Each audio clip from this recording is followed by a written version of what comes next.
Salut. Bon, aujourd'hui, je voulais parler un petit peu vite fait de glace un genre dans le QS rapide. Ils n'ont pas encore fait de. Vous savez, il y a les SSD 2,5 pouces qui vont à une vitesse théorique de 600 MO par seconde. Donc en général, les plus hauts vont à peu près à 560 mégaoctets en écriture et en lecture. C'est les Samsung d'ailleurs les mieux parce qu'ils ont un cache de 4 Go. Mais ils ont. C'est toujours du SATA en fait. Pourquoi ils sortent pas un 2,5 pouces SSD NVMe avec un port M.2. Après, peut-être pas forcément partir sur de la Gen 5 parce que ça chauffe, parce que après, bah, faudrait mettre toutes les puces dans le 2,5 pouces. Mais disons, on pourrait atteindre des capacités beaucoup plus importantes que un SSD en 2280. Qui vont jusqu'à 4 Tera, même voire 8 Tera, donc on pourra mettre limite, on pourra en mettre 4. Donc on pourrait monter jusqu'à 32 Tera sur un seul 2,5 pouces en Gen 4, voire Gen 5 si ça chauffe pas trop parce qu'il faudra un dissipateur thermique ou un truc comme ça, mais où on peut mettre de la Gen 5 mais ralentir un petit peu la vitesse.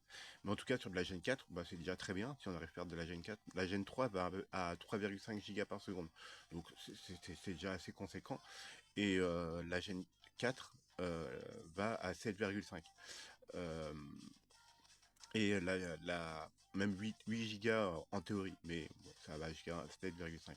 Et bah, la Gen 5 va jusqu'à 15 Tera, 15 gigas par seconde théoriquement. Mais les plus rapides vont à 400, je crois que j'en ai vu un à 14,8 par seconde. Donc c'est extrêmement rapide, on est proche que du théorique. Je crois que c'est Lexar qui fait ça. Il vaut dans les 170 euros le 1 Tera, Gen 5, etc. Très bon SSD.